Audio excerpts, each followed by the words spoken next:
Assalamualaikum warahmatullahi wabarakatuh. Alhamdulillah teman-teman, sekarang saya berada di rumah guru saya, Ustadz Nur Syamsi, yang letaknya berada di Lamongan. Jadi siang ini alhamdulillah ba'da sholat zuhur saya mau belajar dulu setoran bacaan saya, dan kemudian nanti setelah saya membaca, Ustadz Nur Syamsi mengoreksi atau menjelaskan hukum-hukum tajwid yang telah saya bacakan. Silakan teman-teman simak juga. Assalamualaikum Ustaz. Assalamualaikum warahmatullahi wabarakatuh. Alhamdulillah, bagaimana kabarnya Ustaz? Alhamdulillah sehat walafiat. Alhamdulillah. Jadi Ustaz, saya membaca, kemudian setelahnya Ustaz yang menerangkan Ustaz. Izin Ustaz. Oke, insyaallah. Saya baca juz berapa Ustaz? Juz 11. Juz 11. Oke. Surah At-Taubah. Taubah. Masya Allah.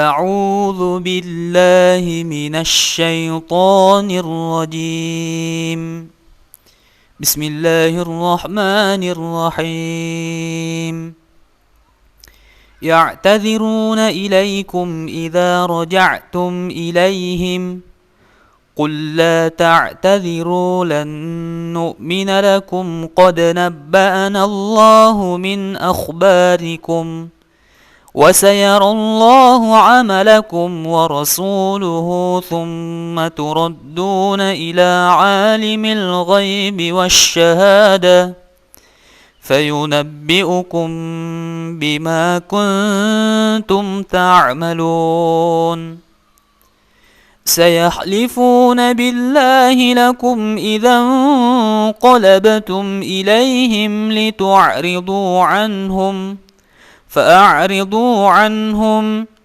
إنهم رجس ومأواهم جهنم جزاء بما كانوا يكسبون يحلفون لكم لترضوا عنهم فإن ترضوا عنهم فإن الله لا يرضى عن القوم الفاسقين الأعراب أشد كفرا ونفاقا وأجدر ألا يعلموا حدود ما أنزل الله على رسوله والله عليم حكيم ومن الأعراب من يتخذ ما ينفق مغرما ويتربص بكم الدوائر عليهم دائرة السوء والله سميع عليم ومن الأعراب من يؤمن بالله واليوم الآخر ويتخذ ما ينفق قربات عند الله وصلوات الرسول ألا إنها قربة لهم سيدخلهم الله في رحمته إن الله غفور رحيم صدق الله العظيم. Oke. Sebentar saya jelaskan sedikit tentang baik mengenai tajwid maupun sifatul huruf yang berkaitan dengan bacaan yang barusan terbaca. Pertama, saat kita membaca Bismillahirrahmanirrahim, itu standar bacaan hamznya itu harus benar-benar ada unsur jaroyanun nafsi, ada unsur udara yang mengalir, karena sin ha di situ adalah huruf yang punya sifat hamz, sedangkan pengertian dari hamz itu adalah jaroyanun nafsi 'indan nutqi li dha'fil i'timad 'alal makhraj. Artinya saat huruf-huruf hamz yang terkumpul dalam lafaz fa hatsahu syakhsun sakat fa ha tha ha shin kha sad sin kaf ta ke-10 huruf ini saat posisinya sukun khususnya, maka penekanan huruf harus lebih dioptimalkan. Tujuannya apa? Agar sifat hamas yang melekat pada huruf tersebut sempurna keluar. Bismillahirrahmanirrahim. Nah, seperti itu. Ya, bis penekanannya lebih kuat. Ya, tujuannya yaitu tadi agar ada unsur jaroyan mengalirkan nafas. Soalnya kalau tidak ditekan dengan kuat, dikhawatirkan nanti akan masuk pada sifat lawan kata dari hamas, yaitu jahar. Kalau hamas itu suara yang mengalir, kalau jahar itu suara yang tertahan. Ya, jadi agar tidak masuk dalam sifat jahar, maka penekanan pada huruf yang bersifat hamas harus benar-benar optimal. Bismillahirrahmanirrahim. Kemudian rahim, nya tidak boleh terhenti secara mendadak. Nah, contoh seperti ini. Bismillahirrahmanirrahim. Nah, itu berhenti secara mendadak. Tapi harus ada sedikit unsur mendengungnya. Ya, karena apa? Alasannya karena mim di situ saat posisi sukun khususnya, baik sukun asli maupun sukun saat posisi waqaf, harus ada sifat tawassut. Tawassut itu pertengahan di antara dua sifat yang berlawanan. Apa sifat yang berlawanan? Yaitu sifat syiddah dengan lawannya rakhawah. Kalau syiddah itu suara yang tertahan, kalau hamas tadi udara atau nafas yang mengalir, kalau jahar udara atau nafas yang tertahan. Kalau syiddah ini yang tertahan adalah suaranya. Ini suara yang tertahan. Lawannya adalah rakhawah. Kalau suara tertahan, maka lawannya adalah suara yang terlepas dengan istilah rakhawah. Nah, di antara dua sifat yang berlawanan itulah letak dari sifat tawassut atau bainiyah. Hurufnya, huruf tawassut atau bainiyah itu terkumpul dalam lafadz lin umar, lam, nun, ain, mim, ro. Sehingga saat kelima huruf ini posisinya sukun khususnya, maka harus berada di antara dua sifat yang berlawanan. Namun juga tidak berpihak pada dua sifat ini, tapi ada sedikit percampuran. Contoh, syiddah itu kan tertahan suaranya. Hurufnya ajid, qatun, bakat, hamzah, jim, dal, qaf, ta, ba, kaf, ta.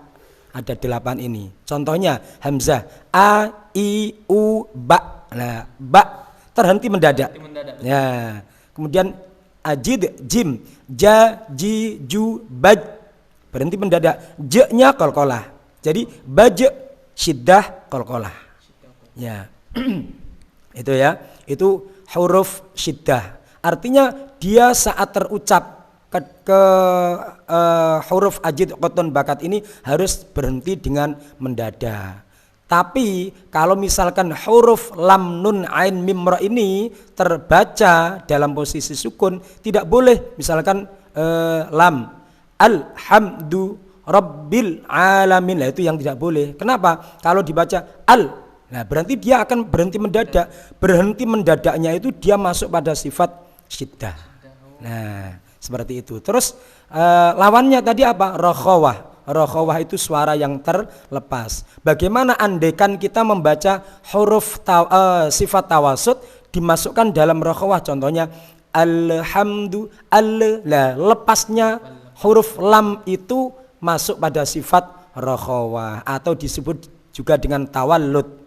Tawallud itu melahirkan, artinya melahirkan sifat baru akibat dari lepasnya huruf dari makhrajnya. Alhamdulillah itu. Terus bagaimana idealnya? Idealnya lam sukun ini harus ditekan. Penekanan di situ sekali lagi tidak lantas menghilangkan atau masuk pada dua sifat yang berlawanan ini. Jadi harus ditekan dengan cara disambungkan pada huruf sesudahnya. Contoh alhamdu. Nah, kalau Al-ha bunyi al kan nyambung ke ha. Hamdu bunyi nyambung ke dal. Tidak alhamdu. Nah, tidak, tapi alhamdu. Nah, seperti itu. Hamdu. Nah, tidak hamdu. Sama bismillahirrahmanirrahim. Nah, him, tidak rahim. Nah, berhenti mendadaknya itu bunyi justru nanti akan memasukkan dia pada sifat syiddahnya. Ini yang perlu diantisipasi dan perlu kehati-hatian. Kalau misalnya seperti sama. Ya. Ya'tadziruna sama, ain juga huruf tawassut. Maka sifat tawassut ini juga harus benar-benar disertakan saat terbaca. Sehingga saat dibaca ya'tadziruna, maka ain sukun ini masuk ke sifat syiddah. Kalau dibaca ya'tadziruna, maka ain sukun masuk ke sifat rakhawa. Bagaimana idealnya? Ya'tadziruna. Nah, seperti itu. Maka ini akan menjaga kesempurnaan dari sifat tawassutnya, itu ya. Ya'tadziruna ilaikum idza. Nah, mungkin ada satu pertanyaan begini, Ustadz, bukankah ilaikum idza itu mim sukun bertemu hamzah yang dalam istilah tajwid disebut bacaan idhar syafawi? Bukankah idhar itu harus dibaca jelas? Nah, pertanyaan itu kadang muncul juga. Betul, idhar itu secara makna jelas, namun jelasnya bacaan idhar itu tidak sampai menghilangkan sifat dan tetap ada unsur gunahnya. Kenapa? Karena gunah itu nanti akan terbagi menjadi 3. Jadi cara membaca dengung itu akan terbagi menjadi 3. Yang disebut dengan akmalul gunnah, gunnah kamil, gunnah naqs. Akmalul gunnah yang paling sempurna itu berada pada huruf nun dan mim yang bertasydid. Paling sempurna, gunnah yang paling sempurna. Inna, amma, mimma, nah itu akmalul gunnah. Iya.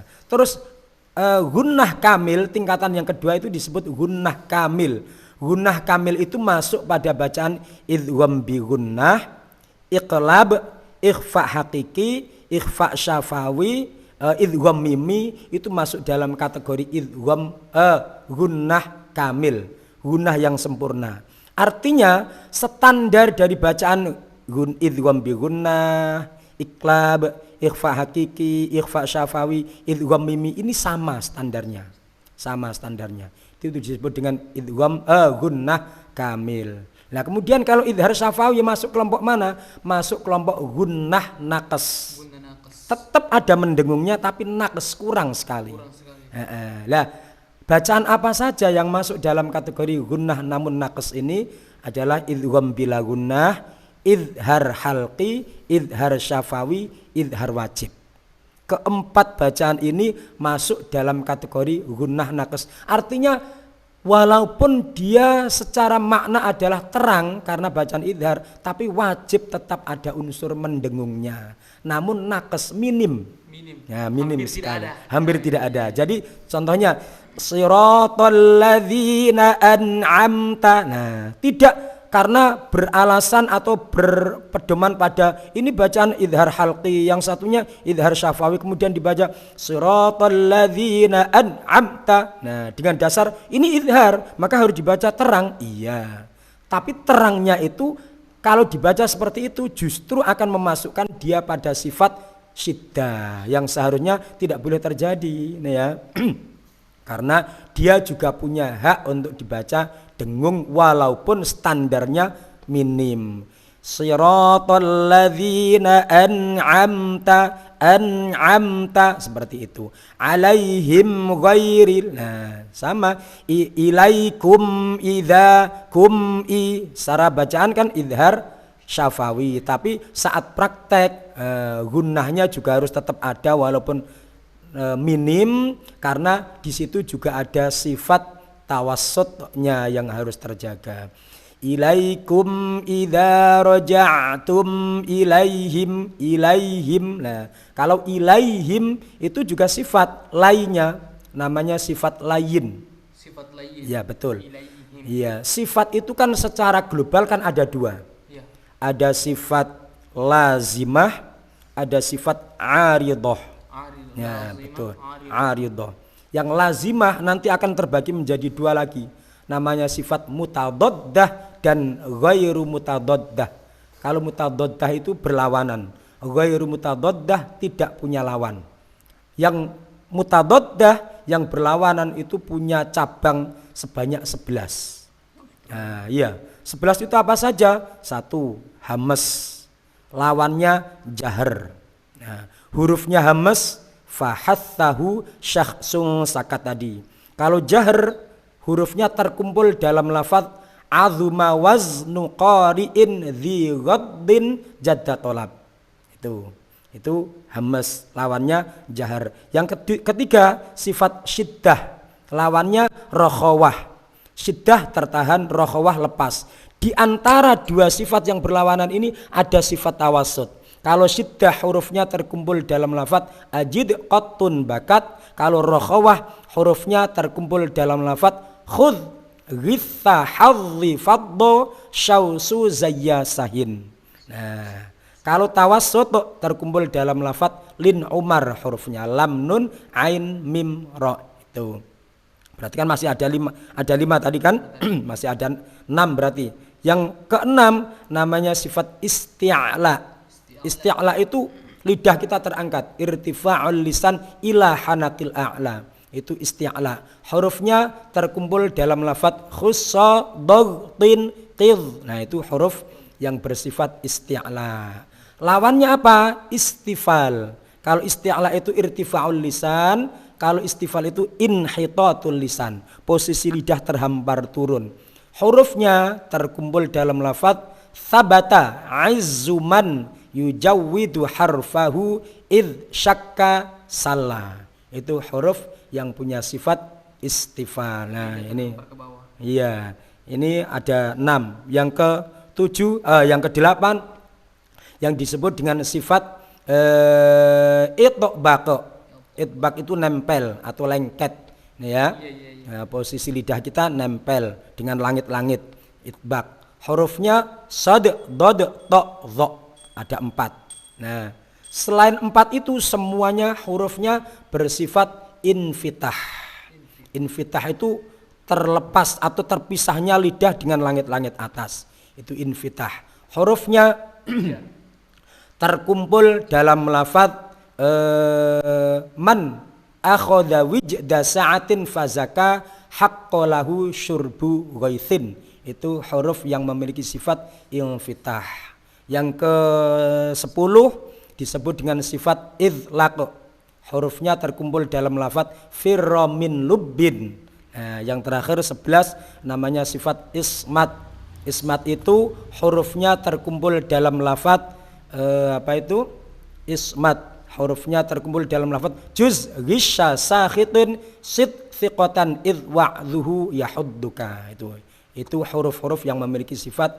Artinya huruf hijaiyah yang 28 itu jika dibagi dari dua sifat yang berlawanan tadi habis. Nah, berikutnya yang ghairu mutadaddah yang tidak berlawanan ada 7, yaitu sofir, hurufnya shad, za, yin, shad, za, sin. Nah, kemudian ada lagi sifat yang namanya qalqalah, qaf, ta, ba, jim, dal. Kemudian ada sifat layin, nah seperti ini tadi, ilai, layin. Layin itu apa? Setiap ya sukun dan wawu sukun yang didahului harakat fathah itu namanya sifat layin. Itu sifat. Kalau sebelumnya fathah Ustaz, misalnya kullah, apa namanya? La-nya ini. Ya. Ini. Ya. Kalau ini matobi'ah biasa. Kalau ilai, lah ini lainnya ini yang namanya sifat layin. Karena sebelumnya ada kasrah Ustaz ya. Bukan, karena sebelum ya ini ada fathah. Kalau kasroh, ili ini berarti matobi'ah biasa. Tapi kalau didahului kasroh, jadi bedanya gini. Kalau misalkan una, maka ini namanya unanya namanya matobi'ah.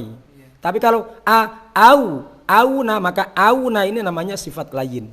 Kok bisa beda? Di mana? Karena harokat yang berada di depan wawu sukun ini yang membedakan. Kalau di depan wawu sukun ini kok harokatnya dhammah, maka tabi'i artinya mat. Tapi kalau di depannya ini kok fathah, sifat layin namanya. Ini ya. Andai kan dibaca waqaf bukan sifat tapi mat layin. Li ila fi quraish, raish itu namanya mat layin. Tapi kalau li ila fi quraishin ila fihim, maka raishin i namanya sifat layin atau huruf layin. Ini ya perbedaannya di situ. Kemudian ada apa tadi? Sofir, kemudian ada sofir, kemudian ada qalqalah, ada layin, ada inhiraf. Inhiraf itu hurufnya nun dan lam. Ra dan lam, lam dan ra itu huruf yang punya sifat inhiraf. Kemudian ada takrir itu ra, ada istitolah itu memanjang dari mulai gigi geraham sampai ujung lidah, hurufnya dhad. Dan yang terakhir adalah sifat tafasyi itu hurufnya hanya satu, shin. Nah, cara mengucapkannya intisyarur rih dakhilal fam, menghamburkan udara dengan kuat dari dalam mulut. Itu shin ya, shin. Oke. Kalau huruf Dho ya. Dho. Kalau dho itu masuk dalam kelompok huruf lithawiyah. Lithawiyah itu artinya ujung lidah nempelnya pada dua ujung gigi seri atas sebagaimana huruf tha, dzal, dho. Nah ini tha, dzal, dho. Nah itu ya. Itu lithawiyah. Sayangnya perbedaannya begini. Kalau tha dan dzal sama-sama istifal, kalau dho itu sifatnya isti'la. Yang paling harus diantisipasi adalah saat dho ini posisi kasroh. Seringkali dho kasroh ini tertukar dengan dzal. Nah ini Shadaqallahul azim. Orang kadang-kadang tidak sadar. Shadaqallahul azim. Zim itu dzal. Dzal. Nih, kenapa? Karena dia tidak isti'la. Tidak terangkat posisi lidah. Azim dengan azim beda. Kalau azi berarti kan posisi lidah kita terangkat. Nah, itu namanya isti'la. Kalau azim ya, fi zilalin dibaca fi zilalin itu juga beda sifat juga, dan itu berpengaruh pada makna, berubah maknanya secara otomatis. Ini ya. Itu. Jadi kalau secara tajwid itu tadi pendalaman kita tentang sifatul huruf. Kalau secara tajwid kan biasa ya tadziruna na ada dhammah diikuti wawu sukun matabi'i, panjangnya 2 harokat. Ra dhammah namanya bacaan tafkhim, tebal. Ilaikum idza kum i, mim sukun bertemu hamzah namanya bacaan idhar syafawi. Idza ada fathah diikuti alif namanya mat tabi'i. Panjangnya 1 alif atau 2 harokat. Idza ra fathah namanya ra tafkhim. Raja'tum tum i ada mim sukun bertemu hamzah idhar syafawi juga. Jadi idhar syafawi ini hurufnya atau ketentuannya jika mim sukun bertemu dengan huruf selain mim dan ba. Nah itu. Jadi 28 itu dikurangi 2, mim dan ba ada 26. Ke 26 itu saat ada mim sukun di depannya ada salah satu dari ke 26 huruf itu, maka idhar syafawi. Ilaihim. Kemudian qul la ta'tadiru. Qul la ta'tadiru. Ru matabi'ah juga, ra-nya tafkhim juga. Lannu, nun bertemu nun, idgham bi gunnah. Nu'mina lakum. Nah ini ketemu lagi mim sukun bertemu qaf idhar syafawi juga. Qad nabba'ana, qad ada bacaan qalqalah karena ada dal sukun. Nah sukunnya karena asli maka namanya qalqalah sughra. Ini ya. Nabba'anallahu, ada Allahu di situ lafzul jalalah didahului harakat fathah maka terbaca tafkhim atau tebal. Min akhbarikum, min a nun sukun bertemu hamzah terbaca idhar halqi. Kenapa dikatakan halqi? Karena huruf nun sukun ini saat bertemu dengan huruf hamzah, ha, kha, ain, ghin, ha, ini keenam huruf tadi semuanya berada pada makhraj tenggorokan. Ya, tenggorokan. Jadi hamzah dan ha ini letaknya ada di tenggorokan bagian pangkal, disebut dengan aqsal halqi. Kemudian ha, ain berada di wasatol halqi. Kemudian kha, ghin berada di adnal halqi, ujung tenggorokan, sehingga dikatakan idhar halqi. Karena keenam huruf tersebut keluar dari tenggorokan. Min akhbari, ri ra kasrah dibaca tarqiq atau tipis. Rikum wa, mim sukun bertemu wawu, idhar syafawi lagi. Wa sayara, ra tafkhim. Allahu wa sayarallahu, tafkhim juga, lafzul jalalah didahului fathah. Amalakum wa, mim sukun bertemu wawu, idhar syafawi lagi. Wa rasuluhu, wa ra tafkhim karena ra berharokat fathah. Su matobi'i, ada wawu sukun bertemu wawu, panjangnya 2 harokat. Wa rasuluhu, hu, lah hu ini namanya mat silah qasira. Jadi mat yang terbaca sebagaimana mat tabi'i itu ada mat tabi'i itu sendiri panjangnya 2 harokat. Kemudian mat badal, mat iwad, mat silah qasirah, mat tamkin itu panjang bacaannya sama-sama 2 harokat. Dan ada lagi mat arid lisukun yang berhukum qasar, itu juga sama panjangnya 1 alif atau 2 harokat. Wa rasuluhu, thumma ada mim tasdid disebut dengan bacaan gunnah atau dengung. Turadduna, ra tura, nah itu tafkhim, ra fathah. Turadduna, duna ada dhammah diikuti wawu sukun, mat tabi'i lagi panjangnya 2 harokat. Ila, a, ila, nah, mat tabi'i. Alimil ghaibi, a, mat tabi'i lagi. Mil ghaibi, ada al qamariyah karena al ta'rif bertemu dengan huruf ghin. Ghaibi wasyahadati, wasya ada al ta'rif bertemu dengan shin maka disebut idgham syamsiyah. Asyhada hanya mat tabi'i. Fayunabbi'ukum bi, lah ini mim sukun bertemu ba disebut ikhfa syafawi. Ikhfa syafawi. Kenapa dikatakan syafawi? Karena antara mim dan ba ini keluar dari makhraj yang sama, yakni huruf syafatain atau syafatani. Jadi huruf asyafatan, huruf yang keluar dari 2 bibir itu ada fa, mim, ba, wawu. Namun wawu yang berharokat. Kalau wawu sukun dia keluar dari al-jauf, dari tenggorokan. Oh maaf, dari rongga mulut. Ya, rongga mulut, bukan tenggorokan. Tsumma turaddu, mana tadi? Fayunabbi'ukum bima, ma matabi'i, kuntum, nun bertemu ta, ikhfa hakiki. Gimana Ustaz caranya Ustaz yang efektif penyebutan huruf ikhfa Ustaz? Ya. Ikhfa yang efektif. Ikhfa itu kan, ikhfa hakiki itu kan terbagi menjadi 3. Iya. Ada ikhfa aqrab, ada ikhfa ab'ad, ada ikhfa awsat. Yang ikhfa aqrab itu nun sukun bertemu dengan huruf ta, dal, to. Nah, ini namanya ikhfa aqrab. Yang aqrab itu artinya terdekat. Dikatakan terdekat karena antara makhraj nun dengan ta, dal, to ini berdekatan. Ya kan? Nun berada di ujung lidah, ta, dal, to juga ujung lidah juga. Nah, ta, dal, to ini disebut makhraj nat'ayah. Nat'ayah itu ujung lidah nempelnya pada pangkal 2 gigi seri atas, atau ujung lidah nempelnya pada tepi gusi. Nah, itu disebut makhraj nat'ayah.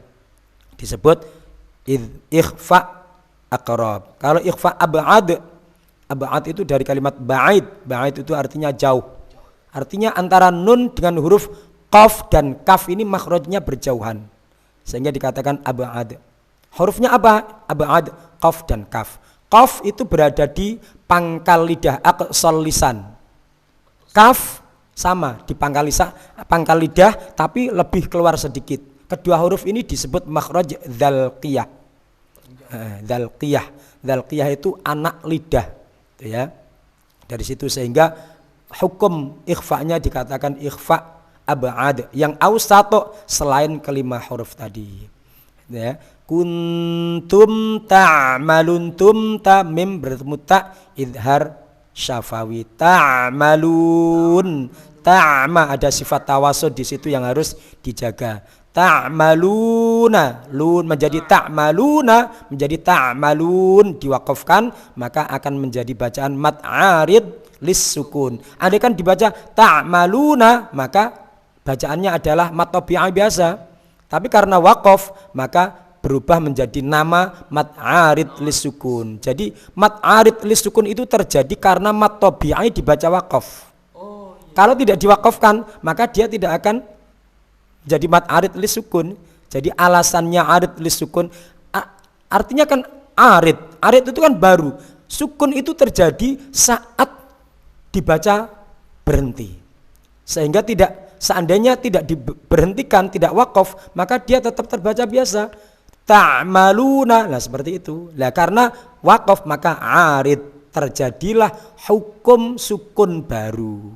Barunya itu terjadi karena baru saja saat wakaf itu tadi. Ta'malun. Nah, sehingga panjangnya bisa memilih antara 2 harokat, 4 harokat atau 6 harokat. Nah, ini jadi boleh dibaca qasar, boleh dibaca tawassut, boleh dibaca tul, panjang maksimal, tergantung temponya. Ya. Kalau temponya membaca lambat, maka ya secara otomatis menggunakan hukum tul. Nah, kalau sedang tempo orang baca Quran itu kan ada 3. Ada at-tahqiq, at-tadwir, ada al-hadr. Nah, ini tergantung. Kalau temponya yang digunakan adalah at-tahqiq, maka dia akan menggunakan hukum tul tadi. Kalau at-tadwir maka dia akan menggunakan hukum mad arid lis sukun yang tawassut, yang tengah-tengah. Tapi kalau baca dengan tempo cepat al-hadr, maka hukum yang dipakai saat membaca mad arid lis sukun adalah yang qasar, 2 harokat, sebagaimana mad tabi'i.